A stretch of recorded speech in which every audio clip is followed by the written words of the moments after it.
Hello, everybody, and welcome back to another episode of La Coalición Podcast. I'm one of your hosts, Eddie.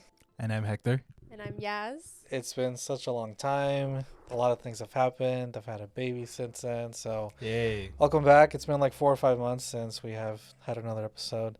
Lots to talk about. It is the holiday season. Black Friday. A lot to celebrate. A lot to celebrate, right? Love. We have Black Friday coming up. So, in that spirit, what has been your favorite purchase this year? Life-changing purchases. Could be $5. Ice cream that you bought that just made you feel really good after a long day of work. Okay, can you edit out our thinking time? I have mine. Okay, yes, go And I ahead. actually just bought this a week ago when it started raining. I didn't have a coat rack. Oh. So that's like been so convenient. Yeah. Because I have my dog's jacket, like his rain You always jacket, see them in movies. and it just like gets everything wet. So it's convenient. So that's honestly been my best purchase. Yeah, A yeah, coat rack. that's a good one. Yeah. Yeah, it was storming for like 3 days Yeah, around here in the yeah. IE, so clutch. Yeah. Hector, you got one? No, I can tell you the favorite things that I didn't buy this year that I Okay. stopped myself from Yeah, buying this year. yeah, I yeah. love auctions. And there was an auction recently of the Muppet Show. Like the old, like the texting out. Yeah, Like those like auctions? yeah, 1970s Muppet Uh, Show. okay. And it was a bunch of different things that they were auctioning out, and they had accessories for Miss Piggy. Like they had some heels, they had like a bunch of different accessories that she was using on the show, and I was like, I need to get it, I need to get it, because the original bid was like $200 something. Like that. It was like $200 to $300 something like that, right? Yeah. And then the auction opened up, and I was like, okay, I'll put two, right? But then it started going up, and then eventually sold for like $1,200, $1,500, something like that, which is like I'm not gonna pay that much for like That's little crazy. heels and stuff like that. But that was one of my favorite things I didn't buy this year. There was also there's this antique store in Riverside that I love to go to. Oh, okay. They had Is it the one that's like 3 stories in downtown? yeah, I love that place. They Yes. had these 12-inch dolls of the Wizard of Oz that were special edition from the 1980s that I really wanted to get, but I was like, I don't even know where I'm gonna put that, so I didn't get them. So those are my favorite things I didn't get this year, That's and I great. stopped myself from. Yeah, that's great. That reminds me of a story. The last week before our baby came, we were walking in downtown Redlands. There's a lot of antique stores around there as well. I think there's one that's also 3 stories. There's a section that's called like Nazi stuff. So it literally just has a bunch of Nazi shit Oh yeah. in the cabinet. Uh-huh. And in there are 2 things from the Soviet Union as well. Oh wow. And I wanted to purchase them to rescue them, to Yeah, remove yeah. them from the same cabinet. And Heather wouldn't let me. She's like, no, you're not spending your money on this shit. Like, where are you going to put it? And it was just like pins, and they look really cool. I'm going to go back and save them. I think you should. I love antique stores. I always buy worthless. It's not worthless. It's actually very. It has a lot of worth, but it's like just random stuff Yeah. that I'm always buying. The uranium dishware is so funny and crazy to see. It's like this glowing green dishware Yeah, that yeah. people were using like the 40s and 50s, and it's there for you to purchase. And it's not going to kill you, but Yeah. it will eventually. My favorite thing was my tattoo. I got a tattoo right here. I So didn't see that one. that was like a month after she was born. So Heather, you know, the mother of my child. This is a Heather flower, so that's for her. And then the butterfly. When we did an ultrasound the first time, her heart was fluttering like a little butterfly. Oh. So that's for her, and her name is Solana, so the sun. Oh, that's really cute. So now I got to figure out what else I'm gonna fill this in. That's probably my favorite purchase of 2026. So I'll keep you guys updated for that one. But yeah. So great. What do we have to talk about today, Hector? Everything that's happened in like the past 5 months, which has felt like the past 5 years.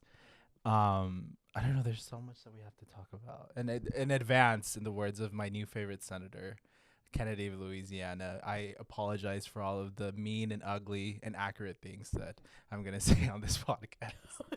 I love it. I know it's really bad, but I love him. He's so funny. I want to invite him like to a game night or something. Because have you guys seen him No. do interviews? No. He's hilarious. He says the funniest stuff. Like he has the funniest quotes. Yeah. But he's wild. I mean, he's Okay. obviously a bad senator, but Yeah. I love him. I don't know, where can we start? Prop 50. We can maybe start with Prop 50 passing Okay. California. All right. The election night that was kind of like we had here in California. We had a governor's race in Virginia. There was a governor's race in New Jersey. A couple other local ballots going on across the country. But yeah, what were your reactions to that election night, I guess? Well, I was watching everything at home through my phone, and I've got some very, opinionated things to say about that. I will say, just to stay on task with the IE, it does change things a little bit here in the IE. I think we were impacted by the new maps that were drawn up. So, for example, Congressman Calvert's district has been moved over a little bit towards LA County now, and he loses Corona, right? So that was a big part of his district, and Norco, he loses Norco as well, another stronghold for his district. So that will make things definitely interesting. And then we also have a couple of other changes to the other districts in the eastern San Bernardino part and eastern Riverside County part. So yeah, for the most part, I think the IE has a chance to become a little bit more blue in the future. I think for us, what's important to remember is that regardless of a new district being drawn up, and regardless of another blue or red representative there, it's always going to be up to us to make sure that they are being held accountable to the policies that we want to implement, right? So we still have a lot of work to do with the folks that we do have right now. We got to focus on who we have right now, and then in 2026, we can focus on some of the folks that are coming into office and making sure they align with our plans and vision for no adelanto and for sanctuary policies across the area. Absolutely, yeah. I mean, I think the interesting part was that both San Bernardino and Riverside County voted in favor of Prop 50. That was crazy. Even though both of them, Trump won both those counties in 2024. In the IE here, we lose, or we don't lose. I guess, yeah, we lose a district, right? Like, we're not gaining anything. A bunch of the districts that are already existing are kind of being stretched out. And then Ken Calvert's district, like you said, is being integrated into Young Kim's district, going into Orange County and stuff like that. So we're not really gaining anything here in the Inland Empire, which kind of sucks because, there was an opportunity to have a newly formed district with a new representative for our region. But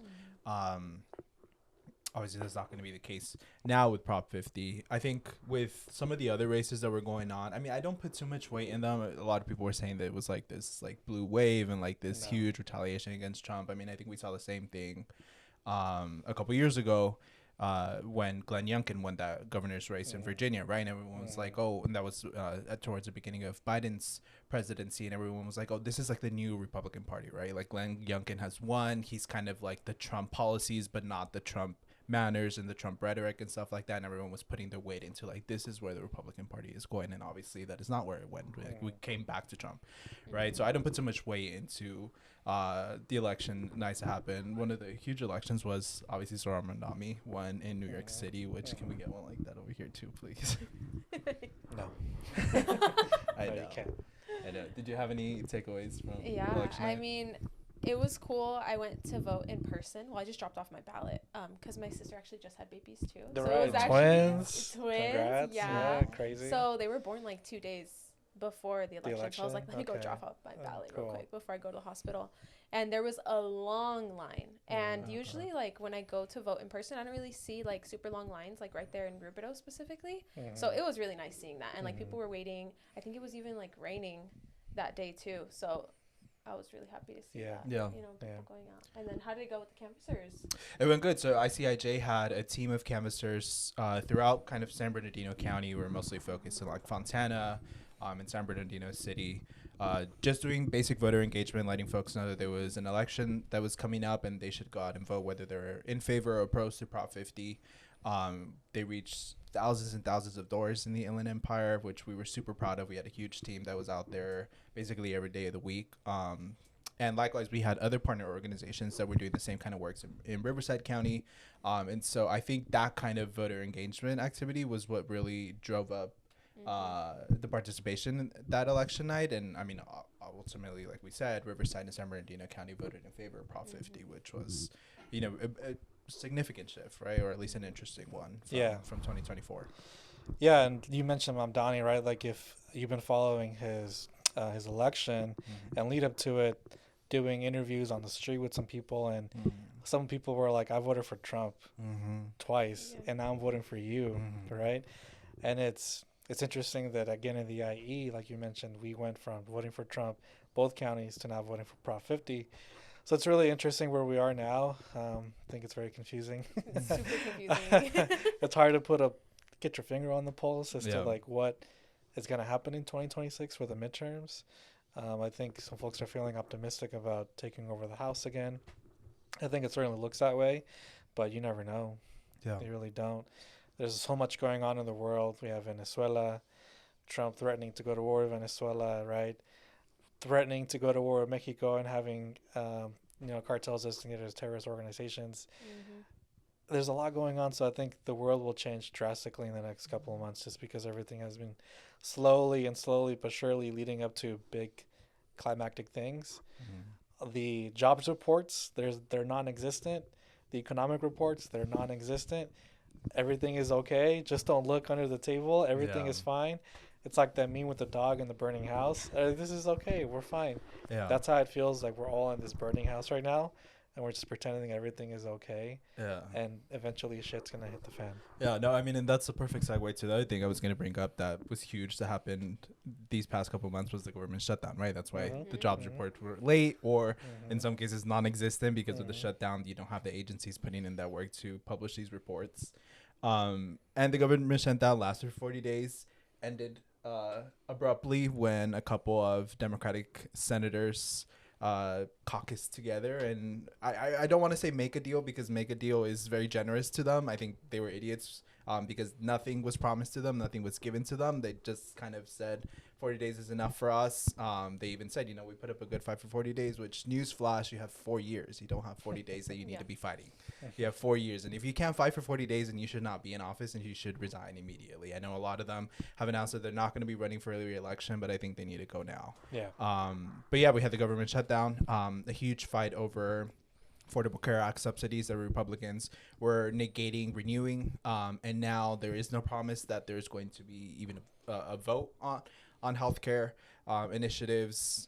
That has had a lot of downfall or fallout, not just in the Democratic Party, but in the Republican Party. You have Congresswoman Marjorie Taylor Greene of Georgia, who has now announced that I guess she's going to resign from office in January. There was so many things that happened in that shutdown, but what were you guys' reactions when you were watching all of it happen? It's been crazy, and I know a lot of people personally affected by the government shutdown, a lot of friends. So it's just been so much uncertainty. It's been a hard time. I mean, already dealing with this government was enough, and then that on top of it, and not getting your paychecks, and just seeing how we're used as little ploys, and they can.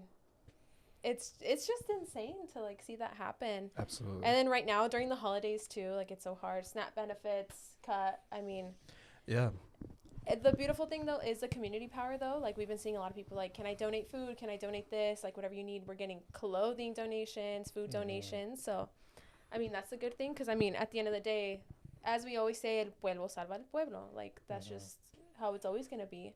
Yeah. But it's just crazy. And then the Epstein files, don't even get me started on that.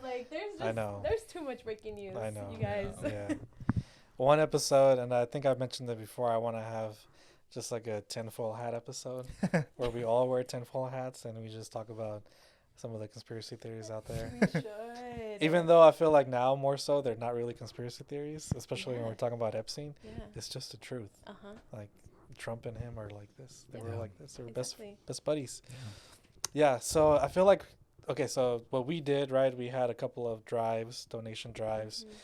We also had a turkey drive. Unfortunately, this year, because of the high demand, it wasn't just turkeys, it was hams and chickens being handed out as well. And it's great to see so many people pitch in and support. But my critique of the electeds and of the establishment here is that they always show up for these kinds of things. But when we have been asking them to show up for protesting ICE and standing up against ICE, very, very few of them actually do. Yeah. And something that wasn't on the show notes, but I think we should talk about because we haven't talked about it since, is the Riverside resolution that did pass, right? And I remember doing some research and working on this early on when I first started here at ICIJ 4 years ago now.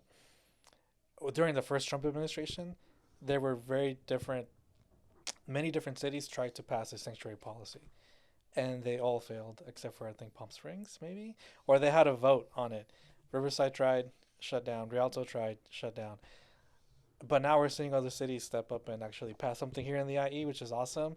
In LA and Orange County, they did very similar things, and they passed legal funds, legal funds to support families impacted by raids. So cities in LA, in Orange County, Anaheim, Santana, they did amazing in passing those resolutions with material gains behind it too.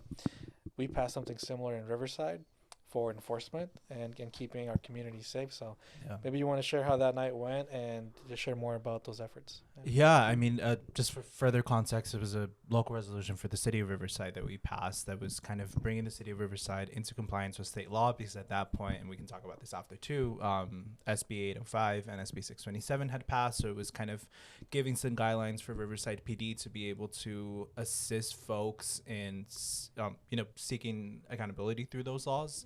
But then also just to have stronger sanctuary language on the books for the city of Riverside. And thankfully the resolution passed. That was in early October that the resolution was in front of the city council. And we weren't sure that it was going to pass. There were a lot of council members that were extremely hesitant, even when we were meeting with them going up to the votes that same day at the council meeting. Many of them gave comments that were, some of them gave comments that were really just disgusting and horrible.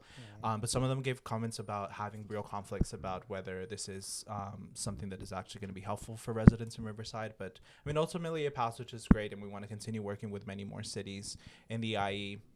For some folks, it may seem like sanctuary language at a local level is kind of just symbolic because we already have state law that is sanctuary.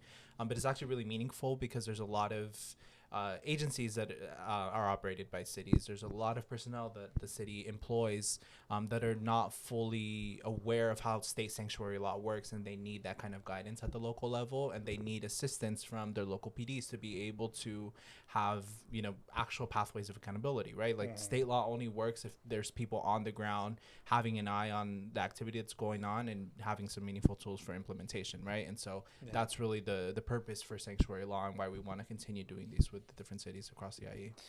Yeah, so we have some stuff cooking up with hopefully Corona soon, and then maybe Harupa Valley soon. Yay. Yeah, so we'll plug you in when we learn more about those efforts. So yeah, those cities are very close to each other geographically, and there's a lot of other really hard-hit communities like out in Paris, the unincorporated parts like Bloomington here in the IE that still need a lot of support. Absolutely. It's just difficult to, at the county level, it's really difficult to do advocacy, but we're going to change that hopefully in 2026. Yeah. But yeah, so I don't know, we kind of went off topic there, but we can kind of talk about, is Trump suing, because of SB 627? He we talk about that? Yeah, he is. Yeah, of course. Yeah. So we could do like an end of session recap, right? So IC4IJ had two really big bills at the state level this legislative session. One of them was SB 635, which is a bill to protect the private data of street vendors, to prohibit cities and local jurisdictions from doing really invasive background checks that they don't require of folks seeking brick and mortar licenses. And street vendors, of course, are extremely vulnerable. We saw earlier this year the Supreme Court side and give the green light with racial profiling, right? And street vendors, you know where they're at. They're at the corner. Most of the people that use street vending are either undocumented or have an undocumented background, have folks that live in mixed status households, right? And so they're extremely vulnerable. They're easy targets for immigration enforcement, right? So we knew that it was going to be important to have at least some measures of protection. And so SB 635 is going to protect their private data when the city houses that data, or whatever local jurisdiction houses it, and also just provide that extra blanket of sanctuary protection for them. So that passed, and it was signed by the governor, which was great. The other bill that we had this session was SB 627, the No Secret Police Act, which is our more controversial bill. It's the first of its kind in the nation. So California is the first to pass legislation like this. It bans local and federal law enforcement from wearing masks to disguise their identities, which is a huge, huge issue that we're seeing in our communities right now with immigration enforcement. Obviously, ICE agents that are wearing masks. This bill passed not the kind of way we wanted it to. So at the beginning, we had let me cut it blanking on the word. You can get this out. Amendments? Yeah, the urgency. There you go. Urgency. Yes. So it passed, not how we wanted it to pass originally. The bill originally had an urgency clause, which meant that the bill was supposed to go into effect immediately after it was passed and signed by the governor. So the bill was signed by the governor in September. It would have gone into effect then. But because of lack of support amongst Democrats in the legislature, the moderate Democrats in the assembly, we had to remove that urgency clause or risk, scaling back the bill so much that it would be meaningless, right? And that was not a sacrifice that we were willing to make. We did not want to pass a bill that was going to do nothing. So we had to remove the urgency clause. The bill will go into effect in January. And like I said, it's a bill to prohibit federal and local law enforcement from wearing masks to disguise their identity, with very, very few exemptions for like SWAT, tactical operations, anything that is required for actual physical safety. We know that there's nothing that ICE does that requires them to wear a mask. It's not even their written policy. Like, it is not the policy of DHS that they should wear masks for their safety. They were not doing so a year ago, which means they can do immigration enforcement without wearing masks, with actually showing their faces. They just don't want to. And we strongly believe that California has not only the right but the authority to dictate the behaviors that happen within our borders, right? We're not telling them that they can't do immigration enforcement. We're just saying that if they're going to do immigration enforcement in California, you have to show your face, right? Just really quickly, that reminds me, it's not the same thing, obviously, but when new IDF soldiers take photos, what do? They turn back. So they don't face the camera. They turn around so that when they're taking their picture for the first time in their uniform, you don't get to see their faces. Oh, I didn't know that. Just something to think about. Yeah. Well, we know that a lot of those kind of tactics and strategies start to trickle down into various other levels of law enforcement. Yeah, I think that's like a whole, for maybe groups out here in the IE, I feel like I haven't seen any types of organizing on preventing local police departments from doing any training with Israel, with the IDF, because LA definitely for sure does it. I'm sure many departments do that, right? That cross training. Yeah. Maybe that's another layer to this issue that hopefully other organizations can lead on, right? And we can support. But I just think it's interesting that we're facing this very similar thing in terms of non-masked agents. Mm-hmm. We have a couple of cases here in the IE where ICE officers, or impersonators, I should say, in Hoopa Valley it happened, right? It happened in different parts of the IE and recently in Temecula, which is a little different. But this ICE officer pulled out his gun on the kid driving down the street. So they're just drunk with power. Yeah. No, it's bad. It is so fucking bad that Trump's own FBI said, you guys need to stop doing this because this is a problem. Yeah. People are impersonating you guys. You cannot continue wearing masks. This is Trump's own FBI telling DHS, you guys need to stop doing this. Yeah. Like, it's completely unacceptable. And it was... we can go on, but it was mind-boggling to me how difficult it was to make the argument that this is completely unacceptable and we should be doing something about it. We cannot just throw up our hands and say, well, this is a federal issue and there's nothing that we can do. If you think this is a federal issue and there's nothing that you can do, you have no place being in a position of power because you are not willing to take any kind of a stance to protect your constituents. Whether it's, my favorite quote is an FDR quote, which is like, do something. Just do it. If it works, then fine, do more of it. And if it doesn't work, then just stop doing it and do something else, but do something. And that's what we need at all levels of government. People need to step up and they need to do something. They need to be creative, innovative. And I really think that's what the spirit of SB 627 is trying to find things that we can do here in California with the super majorities that we have that are mostly pro-immigrant super majorities, right? We have everything available to us, fourth largest economy in the world, everything available to us to do something to stand up against this administration. And it was mind-boggling that it took so much to get us there. But, I think we're taking smaller steps there, at least. And 627 will be law beginning January next year. Okay. All right. So we'll be keeping a close eye on the police departments here in the IE and how they respond to SB 627. Riverside's the first one to actually have a policy in the books. Yeah. So that's amazing to see. And like I said, we'll be doing a lot of work around this bill and additional policies that support like-minded bills like SB 627 too that we can announce maybe at the next episode to tease that out. But Yaz, you and Ben and the rest of the legal work around here in the IE, you guys have been inundated with a lot of work. So can you share more about the work that you guys have been doing for the last few months? We've been in the thick of it right now. But we do actually have a win from yesterday. Okay. So we've all heard of the Lions memo that was released in July, where they weren't granting bond to people who had entered without inspection. So if you didn't enter with proper documents, so clients that we've been handling, like Angela, who entered without inspection, she's been here since she was 14 years old, and they denied her bond. So she had to do habeas petition and all of that.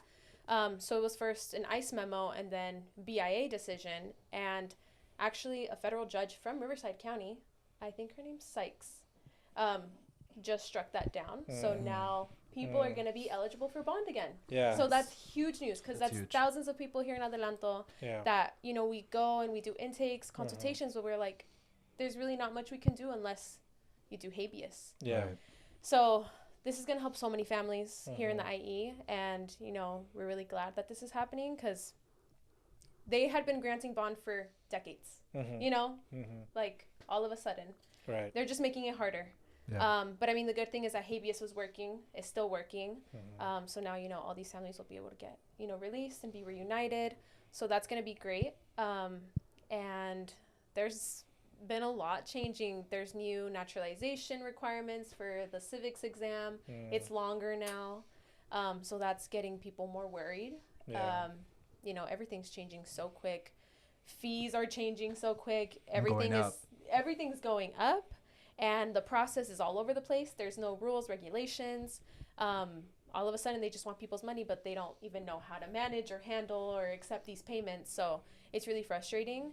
But there's also litigation on that. So like asylum fees and all of that, because they're not supposed to charge for asylum applications. So there is litigation on that. So that's a good thing. So we're kind of just waiting to see how that goes. And, you know, we're still filing our cases. People are still getting approved. I have one person today that has their naturalization ceremony. So great. hopefully, I mean, it's going to go well. It's just a ceremony. So that means basically he's approved. He's going to be a citizen. But, you know, with all of this said, like, we're getting good DACA approvals, like, super fast. Like, all my DACAs are getting approved, like, within a month or less. So it's just weird seeing that dynamic. You know, we were hearing about USCIS field offices, like, having armed people and like armed officers. Wow. Which is crazy, because they shouldn't be armed at a field office. People are going there to apply for things. They're going there for their interview, and they're already like nervous, and you know, it's a lot. Luckily we haven't seen that yet in San Bernardino. Hopefully we don't see it. But you know, we're also seeing some of these officers, like, you know, feel for the people that are going in for their interviews, and they're like, you know, like, we don't agree with like what's going on, and like that's the good thing. You know, we're trying to stay optimistic. So it's just been a lot of ups and downs, and just trying to keep track of how everything's flowing. But, you know, at least here, still come get a consultation, call our office. And, you know, we've done a lot of work. It's been a year now of accreditation and recognition here at the org. So hopefully we'll do a end of the year. It flew by. It flew by so fast. So it was election night last year. It was that election we got the night. notice. Oh, that's right. Yeah. It's been a year. Yeah. Yeah. So it flew by. But, you know, we're happy that we've been able to help so many people already. And, you know, once we get more legal funds and all of that, that's going to help us even more, you know, reach more people and help more people. If only we had $5 million to build legal capacity in the IE, Hector. Oh, imagine what we could do. We have to have like a special episode about everything we have in the pipeline for next year. Yeah, I know. So hopefully maybe in December, if not in January, we can do one, because there's a lot of work. It never will end. And we're just doing our best here to stay afloat and enjoy the good times and be there for ourselves during the bad times. Absolutely. And we've been here, then we're not going anywhere. So, yeah. So I think it's really important during these times to just remind yourselves that you're not alone. Folks listening, your family is us listening here in this room. We got each other. We got to support each other. And we'll make it through. Yeah. We'll make it through. Well, in that vein, if you want to show people that you are in La Lucha and you are with your community, a good way to show them is by wearing new ICIJ merch. We're going to be releasing some new shirts. It's a great way to support ICIJ, but it's also a great way to visually show your community where you stand and who you're with. So we'll put photos of the merch there, and you'll be able to order the new ICIJ shirts soon. And Giving Tuesday's also coming up. So if you'd like to become an ICIJ member, we'll have the link down below. And yeah, well, we're excited to, you know, continue the podcast. The gang is back, and we'll see you next time.